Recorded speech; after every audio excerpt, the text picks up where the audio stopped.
Okay, let's talk about Hegel. Just hearing the name George Wilhelm Friedrich Hegel, yeah, it can be a little intimidating, right? He's got this reputation for being one of the toughest philosophers to read, but trust me, he's also one of the most rewarding. So today, we're going to demystify him. We're not just going to read his work, we're going to map out a clear path, an ascent right into his revolutionary way of thinking. And right out of the gate, Hegel tells you exactly what he's trying to do. It's this massive, monumental ambition. See, he wasn't happy with philosophy being just a love of knowledge. No way! He wanted to turn it into a science, something that could give us actual, systematic knowledge of reality itself. I mean, think about that. That's not a small adjustment, it was a total game changer for philosophy. So to really get what Hegel's up to, you have to kind of picture the world he was born into. The Enlightenment, for all its incredible progress, had left behind this divided world. You had the thinking mind over here and the physical world over there. Freedom on one side, nature on the other. Thought versus being. For Hegel, this was a huge problem, and he saw philosophy's main job as healing these fractures, of showing how all these seemingly opposite things were actually part of one single unified reality. All right, so how are we going to tackle this climb? Here's our roadmap for the ascent. First, we'll dig into his great project. Then, we'll look at his unique method. He calls it pure looking. We'll check out the engine that drives all his thinking, the famous dialectic, and even take our first little climb with a core example. Then we'll map out a reading path, and finally, get a glimpse of the summit, the ultimate goal of his entire system. Sound good? Let's go. All right, first up, Hegel's great project. What was the big idea? Well, at its core, Hegel wanted to show us that reality isn't just some random, chaotic collection of separate things. He believed it's a single, rational, interconnected whole. And his philosophy is all about resolving those big divisions we talked about into one unified picture of reality. And this right here, this is the absolute key. If you get this, you're halfway to understanding Hegel. His core idea is that the structures of our thought and the structures of reality are, in a really deep way, identical. For him, logic isn't just a set of rules for arguments. No, logic is the rational scaffolding of the universe itself. The patterns of our thinking, when you really get down to it, actually mirror the fundamental patterns of everything that exists. You could say thought and being are basically two sides of the same coin. Okay, so if thought and reality are one and the same, how on earth do we even begin to see that? Well, Hegel's approach is probably not what you'd expect. He doesn't say, go invent some grand new theory. Instead, he gives us a very specific method, and it's all about just watching. He calls it pure looking. The idea is, instead of forcing our own prepackaged ideas onto the world, we just need to pay super close attention to our own experience, to what's actually there in our consciousness. And if we do that, he claims, something amazing happens. We start to see that our nice, neat, fixed concepts, well, they aren't so fixed after all. They start to move, to shift, to develop, all on their own. And this quote just nails the mindset he wants us to have. He says the concept is active and develops itself, while we just look on. Our job isn't to be an architect building some system from the ground up. Nope, we're more like a botanist, just attentively watching a plant grow. We just look on, let the concepts do their thing, and try to grasp the logic of how they develop all by themselves. We're literally watching philosophy happen, not making it up. So this brings us to the engine that powers this whole process. When you start doing this pure looking thing, you begin to notice a very specific pattern, a kind of rhythm to how thought moves. And this, my friends, is Hegel's famous dialectic. Think of it like a three-step dance. First, you have what he calls the understanding. This is where we take a concept and treat it like a fixed, solid, separate thing. But then, and this is the cool part, the dialectical moment happens. We realize that this fixed idea, when you look at it closely, actually contradicts itself and flips over into its exact opposite. And finally, you get the speculative moment. This is where we grasp the unity of both the original idea and its opposite. They come together to form a new, higher, richer concept that contains them both. Okay, that might sound a little abstract, so let's make it real. We're going to put this dialectical engine to the test with probably the most famous and definitely the most misunderstood example in all of Hegel. This is the very first move he makes in his big book, the science of logic. So Hegel says, look, we have to start with the absolute simplest, most bare-bones thought we can possibly have. And what's that? Just being. And I don't mean the being of a chair or a cat or a planet. Nope, just pure abstract being itself. No qualities, no content, no specifics at all. It is, as he says, pure indeterminateness and emptiness. Okay, got that? Try to hold that thought of pure, empty being in your head. Now, on the other hand, think about pure nothing, complete emptiness, the total absence of, well, anything. So, what's the actual difference between thinking pure being and thinking pure nothing? Since both are completely empty and have no defining features, there isn't one. You can't tell them apart. The moment you try to think pure empty being, your thought just slips and becomes the thought of pure empty nothing. They're totally indistinguishable. And yet, at the same time, we know they're supposed to be absolute opposites. Wild, right? Now, this constant flipping back and forth, this vanishing of being into nothing and nothing back into being, that's not a mistake or a dead end. That restless, unstable movement itself is a new, more solid concept. Hegel calls it becoming. Becoming is the truth that holds both being and nothing together. And boom, that's the dialectic in action. We went from one concept to its opposite to a new concept that unifies them. Now, it's super important to get this next part right, and Hegel himself warns us about it. He is not, I repeat, not saying that your house is the same as nothing, or that it doesn't matter if you have $100 in your pocket or not. Of course not. He's talking about the purest, most abstract categories of thought imaginable. This logic applies to pure being, not the specific, concrete being of your coffee cup. Okay, so now for the super practical part of our climb, the trail map. With a system this huge and, let's be honest, this complicated, knowing where to even begin reading is absolutely crucial. So where do you start? I mean, diving into Hegel can feel like getting dropped into the middle of a dense jungle with no map and no compass. But the good news is, Hegel actually drew a map for us. He designed his system to have a clear entry point for beginners. And here it is. He specifically wrote his first big book, The Phenomenology of Spirit, to be the introduction, the guided ascent. It's designed to take our normal, everyday, natural consciousness on a journey, all the way up to the viewpoint of real philosophical science. The destination of that journey is his other huge book, The Science of Logic. That's the system itself, the structure of the summit. So the path is clear. You start with the phenomenology to make the climb, and then you'll be ready to appreciate the view from the top in the logic. All right, we've talked about the climb, the path, the engine. But what's the whole point? After all this hard work, what's the ultimate goal? What's the view actually like from the top of Mount Hegel? The goal is to get to a place he calls absolute knowing. And this is the point where that big split we started with, the one between our minds and the world, between subject and object, is finally healed. You no longer see yourself as just some separate person looking out at a foreign reality. Instead, you recognize that the rational structure of your own mind is the rational structure of reality itself. And that brings us to the grand finale, the biggest takeaway. For Hegel, at the end of the day, there is only one reality. It's not like there's a world of stuff out there and then a totally separate world of thoughts in our heads. No, there is just one single rational, self-developing reality. And we, as thinking rational beings, are the special point in the universe where that reality becomes conscious of itself. And that leaves us with a final, really profound question that his whole system kind of points to.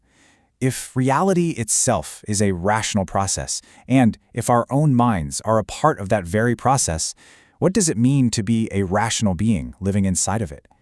Understanding the world, then, is also about understanding ourselves in the deepest way possible.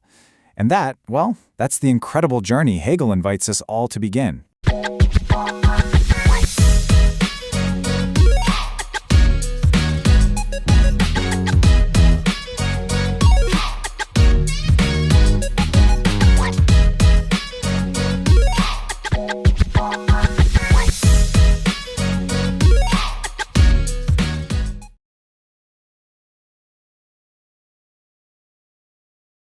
Today, we're tracing what is honestly one of the most fascinating intellectual journeys in modern philosophy, the transformation of George Wilhelm Friedrich Hegel. Now, if you're into philosophy, you already know Hegel. He's the towering figure of absolute idealism, right?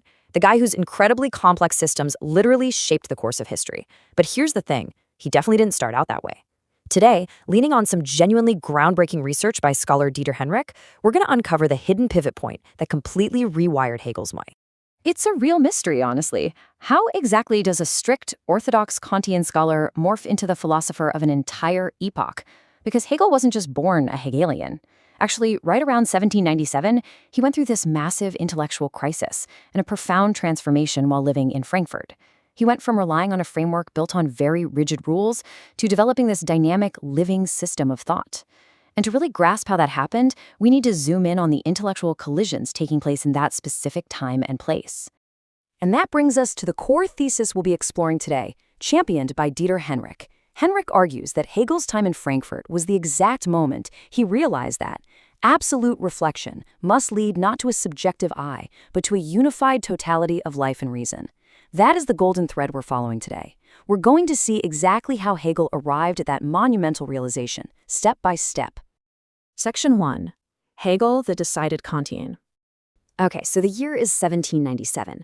When Hegel first arrived in Frankfurt, he wasn't the speculative system builder yet. He was absolutely all in on the Kantian revolution.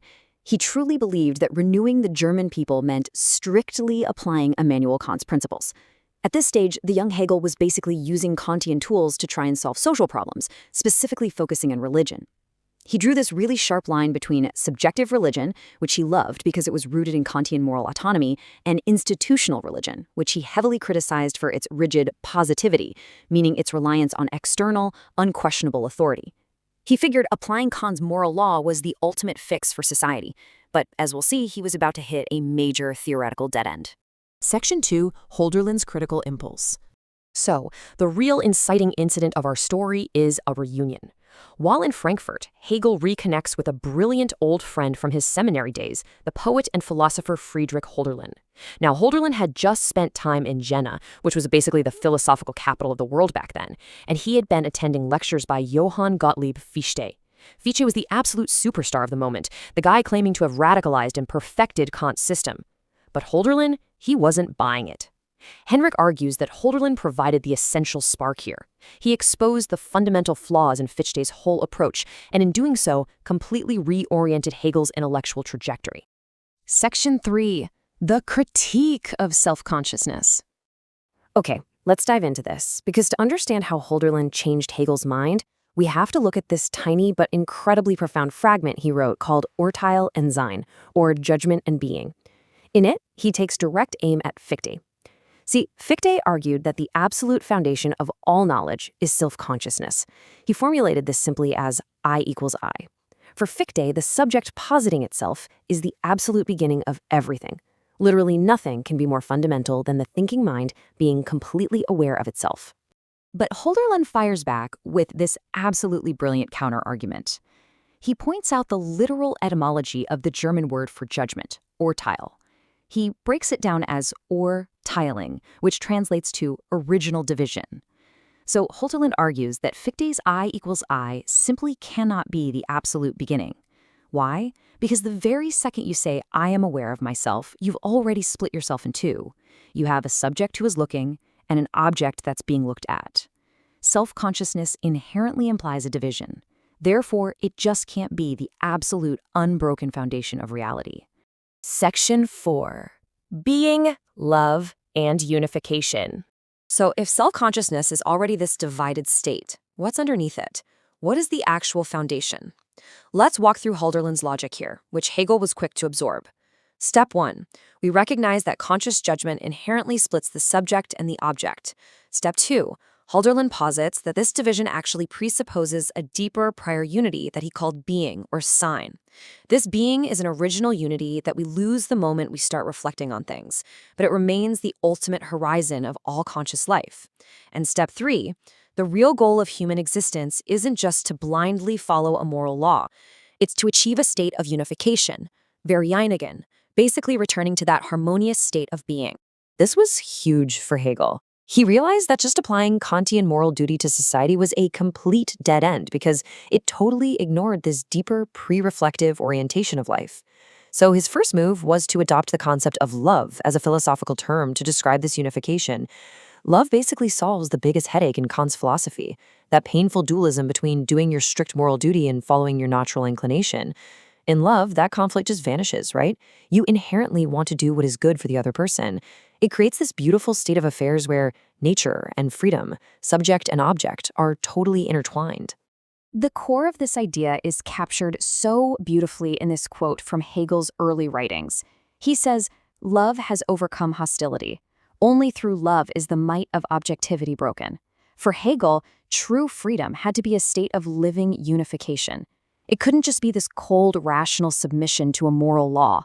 Love was a lived experience that completely bypassed the rigid categories of Kant's intellect.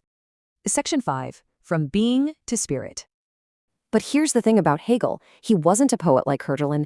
He was a system builder at heart. He needed rigorous, bulletproof philosophy. He couldn't just stop at concepts like love and being. Look at how fast this all moves on the timeline. Hegel arrives in 1797 as a dedicated Kantian. Hölderlin shares these incredible poetic philosophical insights, but then we get a third, absolutely crucial figure, Isaac von Sinclair. Henraley really emphasizes Sinclair's role here because Sinclair took Hölderlin's poetic ideas and actually sketched them out into a detailed system draft. This was the missing link. Sinclair showed Hegel exactly how to use the rigorous systematic tools of Fichte to build a philosophy that transcended Fichte's own foundations. It was the bridge that brought Hegel from poetry back to rigorous logic. Now, what's really interesting here is how Hegel takes Hölderlin's concept and completely makes it his own. While Hölderlin viewed being as this somewhat static, inaccessible, deeper ground that we can really only glimpse through poetry or beauty, Hegel tweaks this. He comes to see that the absolute isn't some static foundation hiding behind the curtain. The absolute is the active unification itself. It's the dynamic, ongoing process of splitting apart and coming back together. This shift is brilliantly captured in modern scholarship, like Brady Bowman's work on the metaphysics of absolute negativity. This realization pushed Hegel away from static terms altogether. He actually replaced the word being first with life, which really emphasizes movement and organic growth. The tensions we experience in thought, the oppositions and unifications, were no longer seen as failures of human logic. Instead, Hegel realized they are the very engine of reality itself. And ultimately, this active, messy process of life, reason, and unification found its final name, spirit, or Geist. Now, spirit isn't a ghost, and it's not some transcendent deity sitting outside the universe. It is the complex holism of reality itself, constantly developing through dynamic, laborious mediation. By defining the absolute as spirit, Hegel officially cemented his transformation. He went from a simple Kantian scholar into the philosopher who would literally define the 19th century. Hegel's journey in Frankfurt is such a great reminder that our deepest intellectual breakthroughs often only happen when we confront the limits of our own rigid frameworks.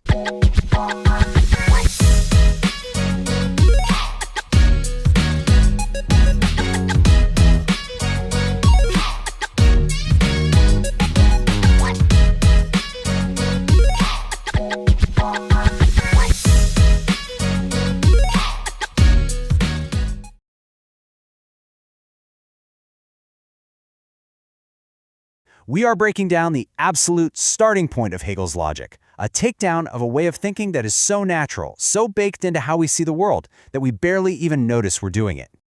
Okay, so let's just dive right in with a pretty simple question. Do you think your thoughts can perfectly capture reality? I mean, it seems obvious, doesn't it? We think about a tree, we use words like green and tall, and we just assume that those words, those concepts, latch directly onto the real tree out there. This seems like a perfectly solid foundation for knowledge. But for Hegel, this is exactly where all the problems begin. You see, that common sense assumption is precisely what Hegel calls the first position of thought. It's our default setting, the uncritical, almost naive way we approach the relationship between our minds and the world. And by taking it apart piece by piece, Hegel is going to show us exactly why we need a completely new and much more dynamic kind of logic. So, here's our game plan. First, we're going to define this naive faith in thinking. Then we'll see how its whole method of using predicates, descriptions, starts to fall apart. We'll look at its super rigid either-or logic, see how that played out in the old-school metaphysics, and finally, we'll understand why tearing all of this down was such a necessary first step for Hegel. All right, let's start at the beginning, that common sense starting point. We're talking about the kind of philosophy that was floating around before Kant came in and just shook everything up. Think of it as the default mode for thinking about truth and reality back in the day. Hegel uses this great German word to describe it, unbefangen. It means something like naive, uninhibited, or even unself-conscious. It's this really innocent faith that when we think about things, our thoughts are just directly reproducing the world as it truly is. There's no doubt here, no skepticism, no worry about a gap between our mind and reality. It's just a complete, uninhibited trust in the power of our concepts. And just to put this in context, Hegel is pointing his finger directly at what he calls the former metaphysics. He's specifically talking about the school of thought led by Christian Wolff, which was the dominant force in German universities before Kant. Their core belief was simple. The categories we use in our heads, ideas like quality, quantity, cause, effect, they aren't just tools for thinking. No, they believed these were the actual, fundamental building blocks of reality itself. So, how did this kind of metaphysics actually work? Well, its method seems simple enough on the surface, but Hegel, being Hegel, spots a really deep flaw in the very structure of how it talks about things. And this, right here, is the first major crack that starts to unravel the whole foundation. So the method was basically this. You take a subject, let's say the soul, and you treat it like a fixed, unchanging thing, a substrate. Then you just start attaching predicates to it, like you're putting sticky notes on it. The soul is simple. The soul is immortal. But Hegel finds a clue to the problem hidden in the German language itself. He points out that the word for judgment, Urteil, literally has the word for an original division, an Urteiling right inside of it. The very act of making a judgment, of saying something is something else, actually breaks apart a unity that should have been there all along. And this quote just brilliantly lays out the problem. In this old way of thinking, the act of knowing is seen as something we, the knowers, do to a passive object. We are the ones attaching the labels. The thinking process isn't part of the object's own being, it's just this external activity that we perform on it. Okay, so that's the first crack in the foundation, but it gets deeper. Let's move on to the second major issue. This way of thinking isn't just external, it's also incredibly rigid. Hegel calls this dogmatism. But for him, that has a very specific technical meaning. Right, so for Hegel, dogmatism isn't just about being stubborn or closed-minded. It's about being trapped by the either-or logic of what he calls the understanding. This is the kind of black and white thinking that insists that for any two opposing statements, like say, the world is finite versus the world is infinite, one of them absolutely has to be true, and the other absolutely has to be false. There is no gray area, no middle ground, period. And this whole approach is grounded in the most basic bedrock laws of formal logic. The principle of non-contradiction, which says something can't be both A and not A at the same time, and the law of the excluded middle, which says something must be either A or not A. These principles seem unshakable, right? But Hegel is about to show us their limits. So here's the million-dollar question. What happens when you take this rigid, finite, either-or logic and you try to apply it to concepts that are, by their very nature, infinite or unconditioned? Can you really talk about something like God or the totality of the world using these neat little boxes designed to draw sharp, distinct lines? Well, this is exactly where the whole system just completely breaks down. So, let's see how this flawed logic actually played out in the real world. Or, well, in the world of philosophy. Hegel walks us through the four major branches of the old metaphysics, and what he finds is the exact same fundamental error, repeated over and over again. First up, you had ontology, which studied being itself, but it treated categories like quality and quantity as if they were their own separate, independent things. Then there was rational psychology, which did the same thing to the soul, turning it into a static soul thing. Next, rational cosmology treated the entire world as just a fixed object for our minds to classify. And finally, rational theology tried to understand God by just pinning a list of finite qualities onto some abstract highest essence. Do you see the pattern here? In every single case, a dynamic, living reality gets frozen into a static, dead object. So, you might be thinking, why is Hegel spending all this time just tearing down this old way of thinking? It might seem purely destructive. But his goal isn't just destruction. By showing us exactly how and why the old system fails, he's demonstrating the absolute necessity of his new one. Hegel's final verdict is this. The first position commits one fundamental error. It objectifies the true. It takes the living, breathing, dynamic process of thought and reality and treats it like a dead collection of fixed things and categories. It basically turns a verb into a noun. And this quote makes a really crucial point. Hegel is not an anti-metaphysician. He's not trying to get rid of metaphysics. He believes that logic, when it's done right, is metaphysics. So his critique isn't meant to end metaphysics, but to transform it from a rigid dogmatic system into a self-critical dynamic one. The big takeaway here is that idea of necessity. See, the old metaphysics doesn't fail just because Hegel says it's wrong. It fails on its own terms. When it tries to think about something infinite, its own logic ties itself in knots and breaks down into contradictions. And it's this internal collapse that makes a new kind of logic not just an interesting idea, but an absolute necessity. And this new logic is radically different. It's a complete inversion of the old way of thinking. For the old static logic, a contradiction is an error. It's a mistake, a dead end. Thought is just a tool we use to classify a reality that's already out there, fixed. But for Hegel's dialectical logic, contradiction isn't an error at all. It's the very engine of progress. It's the productive force that drives both thought and reality itself forward. Which leaves us with one final provocative question that changes everything. If a contradiction isn't a mistake, then what is it? For Hegel, it means you're on the verge of a deeper truth. It isn't the end of the argument, it's the beginning of the real journey. And that, right there, is the radical first step into Hegel's logic.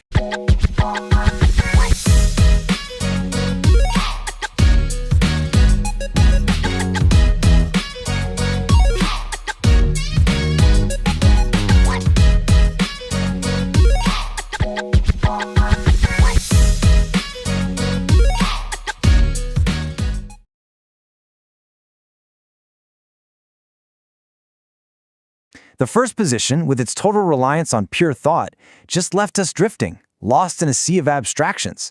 Thought desperately needed to find some firm footing, some solid ground. And empiricism is what rises up to answer that call, proposing a totally new starting point, experience itself. So, here's our roadmap. We're going to follow Hegel's argument through 5 key stages. We'll start by seeing why empiricism was such a necessary reaction. Then we'll check out the modern principles it champions. From there, we'll uncover the deep contradiction at its heart, use Hegel's famous onion metaphor to pick apart its method, and finally, see how it just has to morph into the next big philosophical position. Okay, so Hegel doesn't just see empiricism as some random alternative to metaphysics. No, he sees it as a historically necessary reaction. It pops up directly because that first position failed so badly. That old way of thinking was happy to just define reality from an armchair without ever, looking out the window. Empiricism comes along and basically says, yeah, no more of that. And the difference is just night and day. Where metaphysics looked inward to pure, isolated thought, empiricism looks outward to what's given, to what we can actually see and hear and touch. It completely throws out those empty concepts for rich, perceivable content. It's a demand for a real foundation, something solid. Now, for Hegel, this turn to the concrete isn't a mistake. Not at all. It's a vital developmental stage. Spirit, and remember, for Hegel, that's kind of like consciousness evolving through history, has to go through this phase. It needs to get its hands dirty, to immerse itself in the details of the world through observation before it can ever hope to understand the deeper universal patterns at work.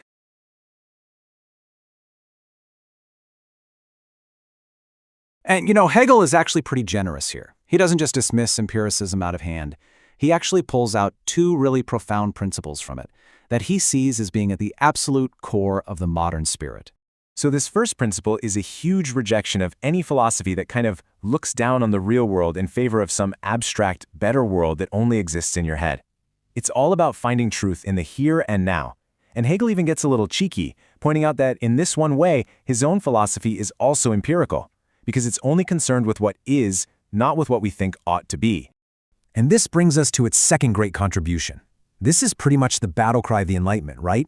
Don't just take someone's word for it. See it for yourself, experience it, prove it. For Hegel, this is a massive step forward for human consciousness. It's this demand that our knowledge has to be our own, something we're totally at home in, not something just handed down to us.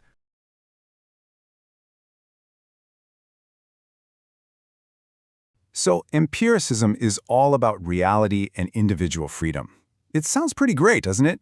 Well, here's where Hegel pulls a classic Hegel and introduces a brilliant twist. He argues that this philosophy of freedom secretly contains a deeper kind of unfreedom. Let's unpack that. I mean, the appeal is obvious. It puts the individual in the driver's seat. It says your experience is the ultimate judge of what's true. You're free from the old dogmas, free from those empty metaphysical definitions. You get to be your own authority. And right here, this is the question that turns the whole thing on its head. If all truth just comes from the given, from the raw data our senses feed us, then what is our role in all this? Are we freely creating knowledge, or are we just a passive recording device?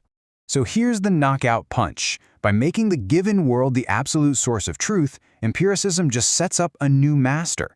The subject isn't really free anymore, now you're just constrained by this external, alien reality. As Hegel sees it, you've gained the freedom to observe the walls of your prison cell in fantastic detail, but you're still locked inside. You just have to accept this absolute other without being able to actively shape it with your own thought.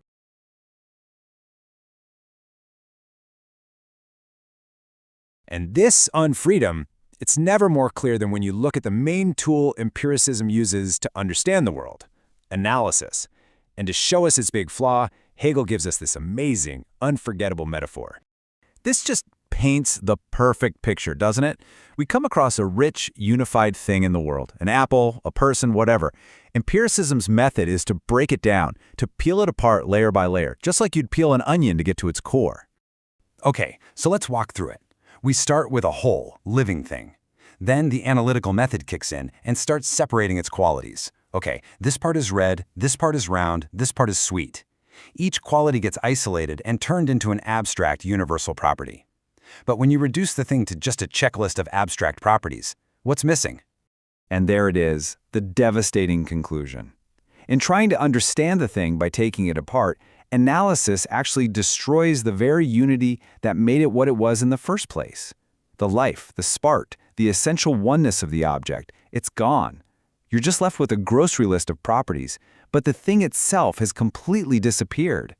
And this right here is the core philosophical mistake Hegel is going after. Empiricism treats the world like it's just a big pile of disconnected bits, sense data, properties, that we happen to bundle together. It totally misses the irreducible wholeness that Hegel thinks is fundamental to reality. And the so what here is huge. This isn't just some dusty philosophical debate. It's a warning against any kind of thinking that believes you can understand a complex whole, whether it's an economy, an ecosystem, or a person, by just adding up its separate parts.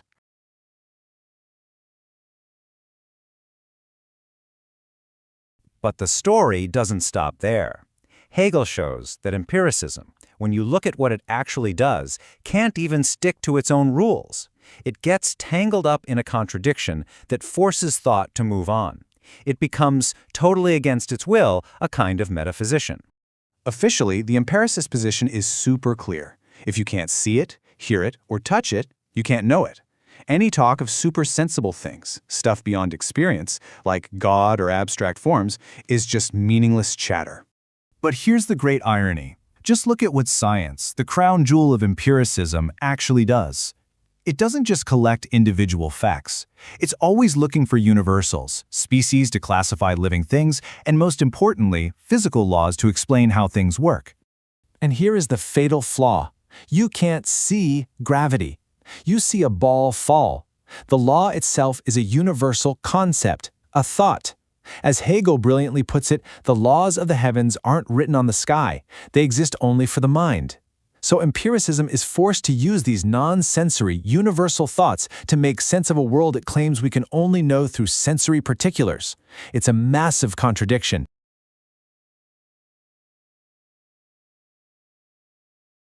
So, empiricism is basically torn apart by a problem it can't solve using its own toolkit. And this exact problem, how the universal concepts inside our heads relate to the particular data coming from our senses, well, that becomes the central question that kicks off the third great position of thought, Kant's critical philosophy.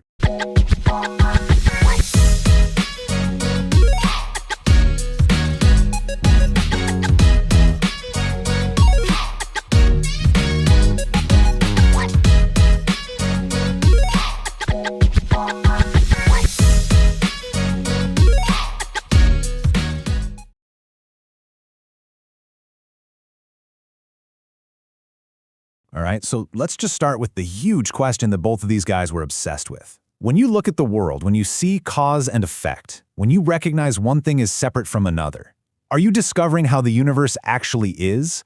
Or is your own mind creating that order, projecting a kind of mental blueprint onto a world that's otherwise just chaos? That's the battleground. Now, Kant came along with an answer that completely turned philosophy on its head. It was a massive leap forward, no doubt about it. But for Hegel, and this is the whole story right here, Kant takes this incredible leap, gets right to the very edge of the ultimate truth, and then, at the last possible second, he just takes a step back. Okay, so to really get why Hegel was so critical, you have to appreciate the absolute genius of what Kant did first. He kicked off what he called his own Copernican revolution in thinking. For centuries, the assumption was simple. Our minds have to conform to the world to understand it. But Kant just flips that whole idea upside down. He says, no, the world has to conform to our minds. All those basic structures we take for granted, things like space, time, cause, and effect, he argued, they aren't actually out there in the world. They are the rules, the categories that our own minds use to assemble raw sensory data into something that makes sense. Hegel had a name for this: subjective idealism. Now, the word idealism here can be tricky. It doesn't mean the world is just a dream or something. It just means the idea, the concept, the structure of things comes from the mind. And subjective just means it comes from us, the thinking subjects. And this quote just nails it. Think of us, you and me, the synthesizing subjects, as architects. We get all this raw material from our senses, and we use the blueprints inside our own reason to build the structured, objective world we experience every day. So Hegel totally admired the blueprint. He respected the architect. But he thought the final building was fundamentally flawed. He saw these deep, structural cracks in Kant's entire worldview. Hegel's critique really boils down to three huge problems. First, a massive chasm he called the impassable gulf. Second, this mysterious ghost in the machine that Kant called the thing in itself. And third, a fundamental problem Hegel labeled formalism. So first up, this impassable gulf. In Kant's system, you've got our structured, knowable world of appearances on one side, and then, way over on the other side, you have the real world, true reality. And according to Kant, there's just no bridge. We are permanently cut off from ever knowing things as they really are. And what is this unknowable reality? Well, that's the famous, or maybe infamous, thing in itself. It's the source of all our sensations, but it is a complete and total mystery. We can know that it exists, but we can never, ever know what it is. It's a hard stop, a limit to all human knowledge. Hegel thought this was just completely unacceptable. To him, the thing in itself wasn't some profound cosmic limit. It was a spectral ghost that our own thinking had created. It's like building a wall around yourself and then complaining that you can't see what's on the other side. For Hegel, the whole point of philosophy wasn't to bow down to this limit, but to completely dissolve it.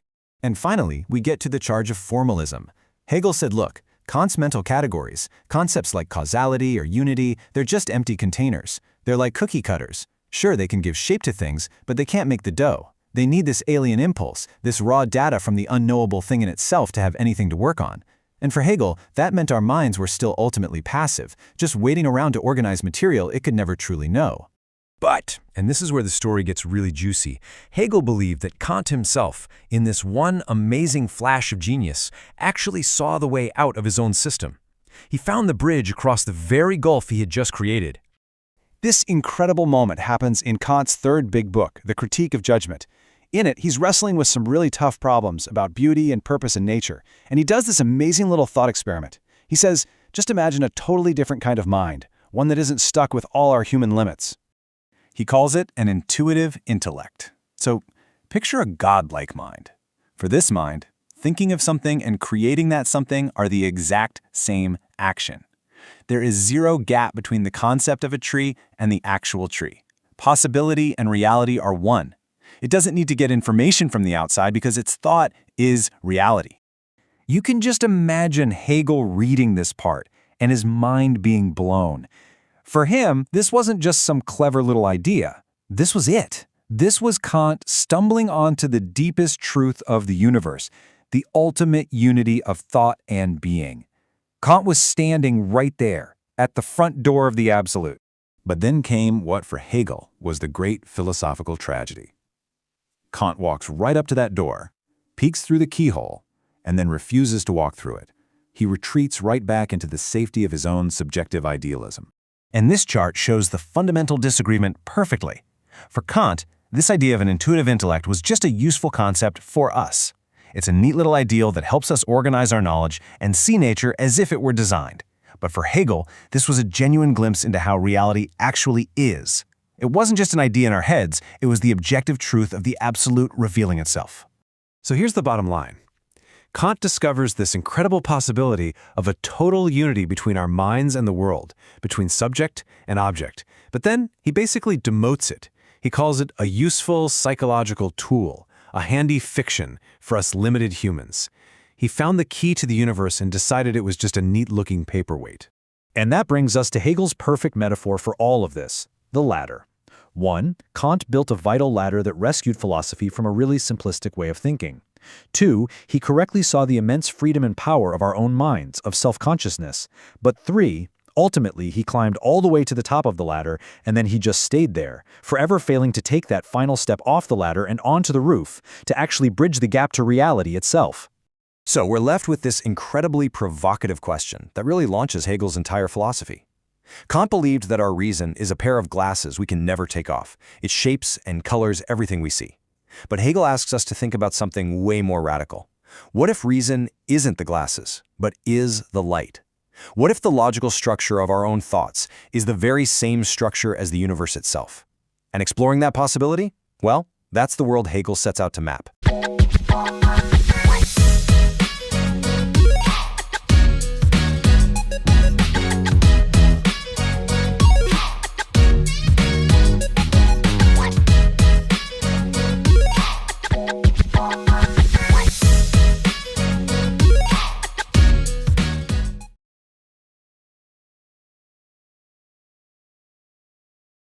Welcome to This Explainer.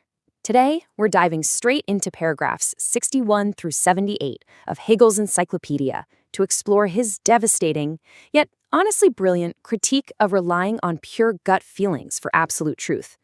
If you've ever found yourself wondering whether we can just kind of feel our way to the ultimate reality of things, well, you are in the exact right place. Okay, let's quickly map out our journey for this explainer. We're going to cover 1. The allure of immediate knowledge. 2. Rejecting the middleman. 3. The illusion of immediacy. 4. The danger of arbitrariness. And 5. The labor of the concept. Section 1. The allure of immediate knowledge, the intuitive grasp of truth. So, to set the stage, this is a philosophical standpoint that Hegel is actually quite sympathetic to at first glance. Think about it. Have you ever just known something in your gut to be true, especially when it comes to things like faith or the infinite? You don't need any complex proof or logic, you just feel it deep down. And for you, that feeling itself is all the validation you could possibly require. It's a hugely common, deeply human experience. And this perfectly captures what Hegel calls immediate knowledge. It was heavily championed by post-Kantian thinkers, most notably folks like Friedrich Heinrich Jacobi. They firmly believed that the inner revelation of the heart is completely self-validating. For them, ultimate truth just isn't something you arrive at through some tedious mathematical formula or logical deduction. It's something that simply arrives, fully formed, right in your consciousness. Moving right along to Section 2, Rejecting the Middleman. Why explain the absolute? Now, to really grasp why these thinkers loved immediate knowledge so much, we have to look at what they were desperately trying to avoid, which is mediation. For proponents of this third position, the mechanism of mediated logic, understanding something by explaining its relationship to something else, is basically the ultimate enemy of the divine. They felt that if you try to explain God through logical steps and conditions, you completely ruin the very concept of God. This idea really captures their absolute biggest fear. If the infinite is mediated, it becomes finite. They argued with a lot of passion, actually, that if you try to explain the absolute logically, you strip away its absoluteness. You end up reducing this supreme infinite reality into just another finite conditioned object sitting on a shelf next to all your other concepts. So, their solution? You must only grasp the absolute directly. No middleman. Hegel actually draws a super fascinating comparison here to René Descartes. So Descartes famously used inner certainty, I think therefore I am, as a starting block, right? A foundation to systematically build out a whole universe of logic. But the immediate knowledge crowd, they treat that inner certainty as the finish line. They just set up camp right there and completely refuse to move beyond that initial subjective feeling. They absolutize the beginning. Which brings us to section 3, the illusion of immediacy. Hegel's logical teardown begins. Okay, here is the knockdown. This is where Hegel systematically dismantles this seemingly perfect alibi of immediate truth. His critique is absolutely devastating, and it unfolds across 4 distinct pillars. He argues that pure immediacy is a total illusion, that it results in an empty formalism, that it justifies a really dangerous arbitrariness, and finally, that it completely misses the true nature of spirit. Let's break these down. First up, Hegel exposes the illusion of the instant. Think about a mathematician who suddenly has a eureka moment or a religious person's direct leap of faith. Hegel says, actually, that isn't immediate at all. It is always secretly built on years of prior education and deep cultural conditioning. You only get to experience that instant epiphany because your consciousness has already done the heavy background work. So pure, unmediated knowledge, for Hegel, it literally does not exist. Second, Hegel points out the trap of what he calls empty formalism. If you strictly forbid yourself from defining the absolute with concepts or attributes, because remember, you're terrified of making it finite, well, you don't actually get a pure God, you just get an empty, abstract beyond. It becomes a total blank slate devoid of any specific content whatsoever, which ultimately collapses into nothingness. By trying to protect the absolute, you've accidentally erased it. All right, section 4, the danger of arbitrariness, when inner truth is the only rule. Things actually get pretty dangerous here in a practical sense. Hegel sets a brilliant rhetorical trap. If the only valid standard for truth is simply the fact of consciousness, meaning I just feel it inside me, then how do we ever distinguish a genuine profound revelation from pure subjective delusion, or even just superstition? Because without mediation, we hit a total deadlock. Imagine person A finds absolute certainty of God in their consciousness, but then person B looks inside and finds absolute certainty of God's absence. Without the rational ground of mediation, without logical concepts to test these claims against, arbitrariness completely rules. Both claims are technically equally valid under their own system, and we're left with absolutely no standard to figure out who is actually right. And finally, section 5, the labor of the concept, spirit as an achievement. So what is Hegel's way out? Well, he doesn't just trash the third position, he transforms it. He actually agrees with Jacobi that thought and being are ultimately one. But he argues this unity isn't just handed to you on a silver platter. Immediate knowledge treats it as static and unearned. Hegelian spirit, however, treats it as highly active. It's a unity that absolutely must be earned through the effort of conceptual mediation. And that leads us to this absolute mic drop of an idea from Hegel. Spirit is essentially self-mediating. It becomes what it is only through the labor of the concept. True knowledge is not a starting line that you stubbornly refuse to cross. It requires difficult, active work. You have to push your ideas through contradictions, through relationships, and through logic. Only by doing that hard work does truth realize itself as concrete and self-determining.